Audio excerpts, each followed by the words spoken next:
오늘은 하나님께 칭찬받는 사람이라는 제목으로 하나님의 말씀 나누려고 합니다. 우리 주변에서는 종종 자신이 가진 스펙을 자랑하는 사람들이 있습니다. 물론 좋은 스펙, 경력, 이력을 가진 사람이라면 자신을 드러내고 싶은 것은 당연한 일일 것입니다. 그런데 그 좋은 스펙을 가지고 바르게 살지 않는다면 그 사람에 대한 평가는 오히려 더 좋지 않은 평가를 내리게 됩니다. 보통 이렇게 얘기하죠. 배운 게 아깝다. 그래서 자신의 지위에 걸맞는 행동을 하는 것은요, 매우 중요한 일입니다. 교회 안에서도 목사님은 목사님답게, 장로님은 장로님답게, 권사님은 권사님답게, 집사님은 집사님답게 직분에 맞는 삶을 살아내야 합니다. 그래야 하나님의 권위를 우리가 부여받을 수 있게 되는 것이죠. 오늘 본문에 보면요, 유대인들은 선택된 백성이라는 자부심과 우리 유대인들은 하나님께서 영원히 책임져 주신다는 그 언약의 축복 아래에 있다 믿으면서 영적 근무태만의 모습을 보여주고 있습니다. 엄청난 직분과 사명을 부여받았지만 그대로 살지 못해서 책망당하는 그런 본보기가 되고 있는 것이죠. 그래서 율법을 범한다면 할례 받았어도 그것이 유대인들에게 오히려 무익한 것이다 라고 사도 바울은 경고하고 있는 것입니다. 25절 말씀에 보시면요, 내가 율법을 행하면 할례가 유익하지만 만일에 율법을 범하면 내 할례는 무할례가 되느니라 라고 말씀하고 있죠. 이처럼 행하지 않은 율법으로는 아무런 유익을 얻지 못한다라고 말씀하는 거예요. 그런데 유대의 선생이라 불리던 랍비들은 할례 받은 자들이 장차 올 세상에서 한복을 차지할 것이다 라고 가르치고 다녔습니다.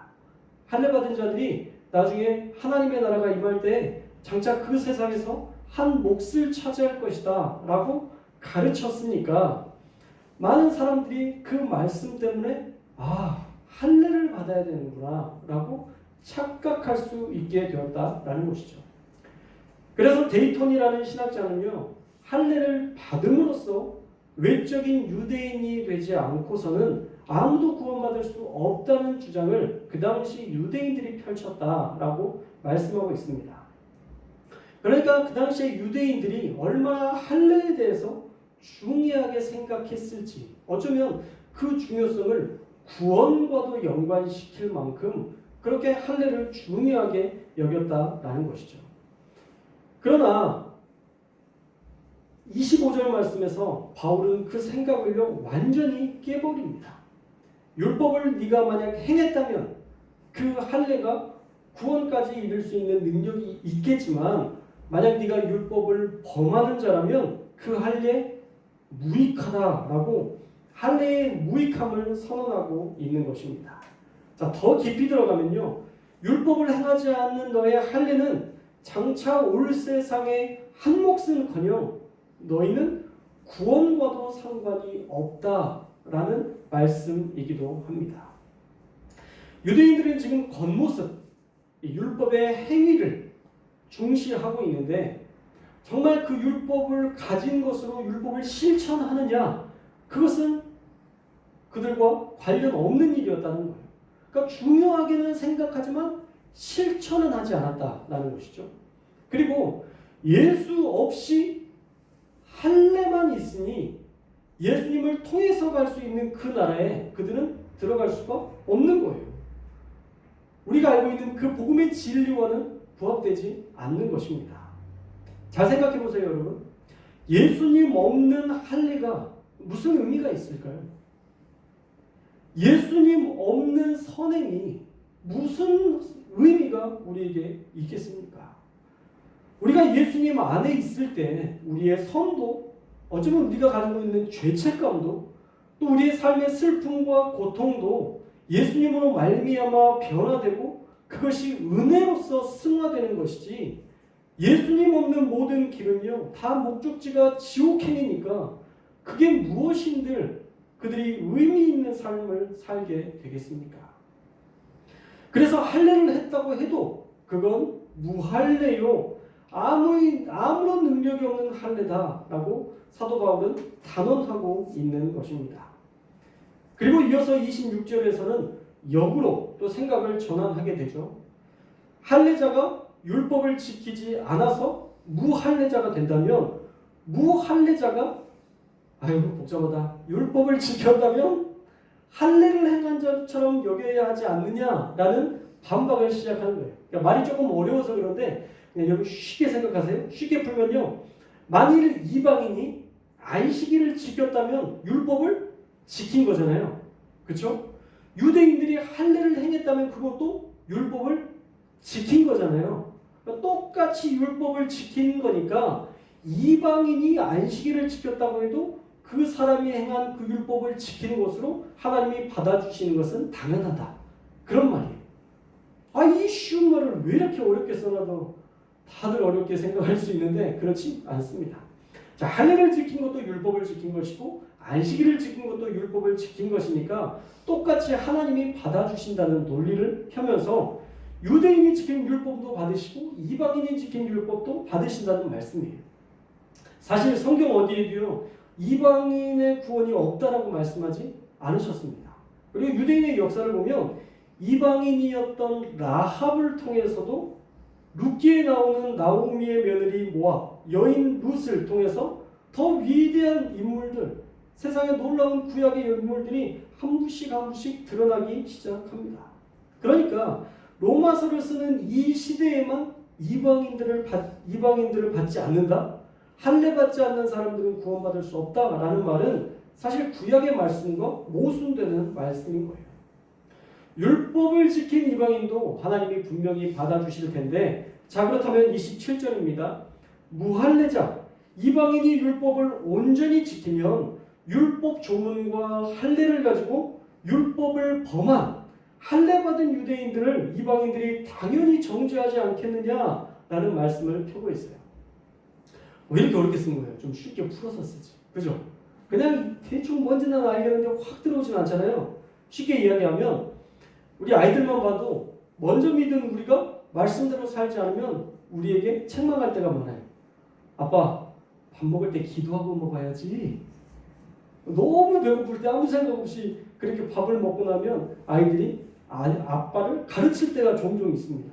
신앙생활하면서 운전을 하면서 이런 갑자기 그런 말이 툭 튀어나왔을 때 아빠 이번 주 목사님 말씀에서 이런 이야기 했잖아. 그렇게 하면 안 되지 라고 가르치는 것들을 아마 여러분의 삶에서도 한 번씩은 봤을 거예요. 우리가 어른이라고 해도 아이들의 가르침을 받을 때가 있습니다. 이것이 유대인과 이방인의 관계에서도 마찬가지라는 거예요. 이제 막 믿기 시작한 이방인들에게 유대인들이 말씀대로 살지 못해서 정죄당하는 일을 겪을 수 있다라는 말씀이 오늘 말씀인 거예요.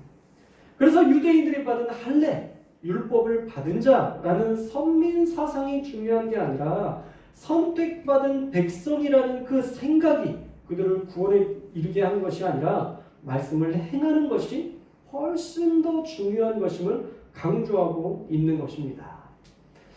우리는 예전부터 분명히 로마서는 믿음으로 말미암아 구원받는다. 우린 믿음만 있으면 된다라는 것들을 강조했고 그렇게 가르쳐서 마치 믿음만 있으면 된다고 우리는 그렇게 말씀을 들었지만요. 그건 부분적으로만 들어서 그렇습니다. 로마서 전체에 흐르는 흐름은 실천도 중요하고 믿음도 중요하다. 사실은 겉사람이 아니라 속사람이 이 안에 있는 진심이 더 중요하다는 것을 계속적으로 강조하고 있는 거예요. 그래서 오늘 본문 보니까 너무 분명하죠. 단순한 믿음, 몸에 상처로 남긴 할례, 그것이 우리의 구원을 확증하는 것이 아니라 율법의 말씀대로 살아내는 것이 더 중요한 것임을 이 로마서에서는 분명히 말씀해주고 있습니다. 이 말씀을 어떻게 좀 더 적용을 해볼 수 있을까 고민해봤는데 갑자기 교통카드가 생각이 나더라고요. 교통카드. 여러분 교통카드를 가지고 있으면요 우리는 얼마든지 어디든지 우리가 원하는 대로 거기에 맞는 곳에서 쓸 수 있습니다. 그런데 분명한 건 뭐냐면요 충전해야 돼요. 나 교통카드 있어요. 왜 못하게 해요? 아무리 얘기해도 충전이 되어 있지 않으면 쓸 수 없습니다. 돈이 충전되어야만 그 한도 내에서 쓸 수 있는 것이죠. 마찬가지로 우리에게 구원의 카드가 있다라고 생각해 볼 수 있는데 그 구원의 카드에 예수 그리스도가 충전되어 있지 않으면 그거 아무런 의미가 없다는 거예요. 내 카드가 이렇게 이쁜데 이걸 못 쓰게 하세요? 예, 카드가 이뻐도요 그 안에 예수 그리스도라는 그 구원자 되신 그 예수님이 충전되어 있지 않으면 우리는 구원의 길로 나아갈 수 없는 것입니다. 교통카드가 있으니까 그냥 들여보내달라고 아무리 때를 써도요 할례의 흔적이 있다고 아무리 때를 써도 그 누구도 그것을 구원의 카드라고 인정해 주는 사람이 없을 것이라는 것이죠. 자, 그래서 28절에서는요 표면적 유대인이 유대인이 아니고 표면적인 육신의 할례가 진짜 할례가 될 수 없다라고 단언합니다. 겉모양으로는 구원받을 수 없다는 거예요. 꼭 할례받은 민족, 선택된 나라 사람들만 구원받는 것이 아니라는 것을 단호하게 말씀하고 있습니다. 그래서 29절이 결론입니다. 우리 29절 말씀은 함께 읽겠습니다. 29절 말씀 시작. 오직 이면적 유대인이 유대인이며 할례는 마음의 양증이 영의 내고 율법 조문에 있지 아니한 것이라. 그 칭찬이 사람의 사랑으로 다만 하나님에게서니라. 아멘. 자, 결론을 보니까 이면적 유대인이 유대인이라는 거예요. 마음의 진심으로 하나님을 영접하고 하나님이 주신 말씀을 진심으로 실천하는 자가 진짜 하나님이 받으시는 유대인이라는 것입니다. 예수님으로 충전된 사람만이 그 능력을 인정받고 하나님의 나라에 합당한 자가 될 수 있다는 거예요. 남들에게 보이기 위해서 거칠애로 하는 유대인의 행위와 그런 모든 할례들은 다 헛것이고 그것은 구원에 이를 수 있는 능력이 없다고 보는 것입니다. 하나님은요 마음의 중심을 보시는 하나님이세요.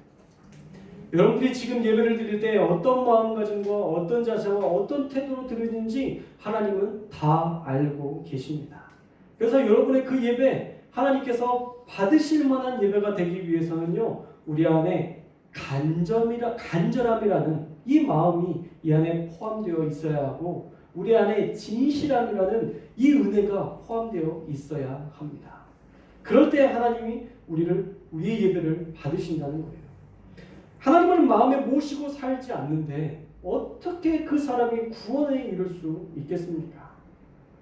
하나님의 말씀을 왕왕 이용하는데 그 말씀대로 살지 않으면 무슨 구원을 운운할 수 있겠습니까? 그러니 유대인들의 헛된 믿음을 따르지 말라고 지금 로마 교회에게 단호하게 사도 바울은 부탁하고 있는 것입니다. 우리는 성경을 읽으면서 항상 놓치지 않아야 될 하나의 관점이 있어요. 여러분들 성경을 읽을 때 꼭 이 관점은 놓치지 말아야 되는데 그것이 무엇이냐면 이 글을 읽는 독자가 누구인지 이건 여러분들이 늘 인식하며 살아가면 여러분들이 곁길로 가지 않습니다. 이 로마서라는 것은 로마 교회 사람들에게 쓴 편지잖아요. 그 당시에 로마인들은 이방인들이에요. 이방인들이 훨씬 많았고 또 디아스포라라고 해서 유대인들 중에서도 흩어져서 복음을 전하는 우리가 사도행전 말씀해 보니까 박해가 있었으니까 그 박해 때문에 사람들이 다 흩어졌잖아요. 흩어지면서 뭐 했어요? 복음을 전했잖아요. 사마리아 가서도 복음을 전하고 그 먼 나라에 가서도 다 복음을 전하다가 로마까지도 그 복음이 전해진 거예요. 그 많은 복음이 전해지는 그 상황 속에서 어떤 유대인들은 어떤 유대인 중에 그리스도인으로 변화된 어떤 사람들 역시도 아직도 그것을 중요시하고 있는 거예요. 할례. 랍비에게 들었던 그 말씀이 여전히 머릿속에 각인되어서 할례 받는 자가 구원받는 것이 훨씬 더 쉽다라고 계속적으로 가르치면서 어떤 하나에 집중하기만 해요. 율법은 613가지나 되는 거거든요. 근데 그 중에서 이 할례에만 집중하게 해서 너무 쉽게 구원을 받으려 하는 거예요. 나 할례 받았으니까 구원 받았어. 나 교통카드 있어. 나 얼마든지 어디든 갈 수 있어. 그러나 그것이 구원에 이르는 믿음이 아니라는 것을 지금 사도 바울은 너무 명확하게 이야기하고 있는 것입니다. 로마교회 사람들은요, 하나님이 선택한 백성, 어쩌면 유대인들을 부러워했을 것이고 할례 받는 것이 구원의 가장 큰 핵심이라고 믿는 사람들도 있었을 것입니다. 우리가 초반부에 살펴봤던 것처럼 유대인은 랍빈들이 주장했던 말 그대로 믿는 사람들이 있었을 거예요. 할례 받는 자들이 장차 올 세상에서 한 몫을 차지한다. 그런 주장을 처음 믿음을 받아들이는 사람들로서는 반박할 여지가 없었을 거예요. 지금처럼 지식을 공유할 수 있는 시대도 아니고 다시 유튜브를 찾아서 들을 수 있는 것도 아니고 뭐 공부를 해서 알 수 있는 것이 아니니까 신학 교수를 초빙해서 들을 수 있는 시대도 아니었으니까 그 중에서 말빨 좀 있는 사람들이 그렇다고 하면 아 그런가 보다 해야 하는 시대였기 때문에 이 로마 교회 사람들 중에도 할례 받지 않은 것에 대해서 스스로 나는 구원받지 못했다고 자책하는 사람들도 있었을 것입니다. 그러니 얼마나 잘못된 믿음입니까? 그래서 이제 막 성장하고 있는 로마 교회에 이 잘못된 믿음이 심어지면 안 되니까 유대인의 할례가 구원에 이르는 길이 아니라 마음의 할례를 받고 예수와 동행하는 자가 구원에 이를 수 있다는 것을 그 분명한 진리를 지금 바울이 전해주고 있는 것입니다. 그래서요, 우리 그리스도인들은 겉모양이 아니라 사실은 속사람을 건강하게 하는 일에 우리는 더 집중해야 합니다. 그리고 사람에게 인정받으려고 애쓰는 삶이 아니라 하나님께 인정받아야 진짜 우리의 믿음이 온전한 믿음이 될 수 있는 것을 기억해야 합니다. 29절에서도 분명히 말씀하고 있죠. 그 칭찬이 사람에게서가 아니요 다만 하나님에게서니라. 아멘. 이면적 유대인 마음으로 믿고 마음의 할례를 받은 백성이라면 법조문을 따라서 형식을 따르는 것이 아니라 성령으로 말미암아 마음으로 할례 받는 자가 된다면 그것이 진짜 참 할례를 받은 사람이다.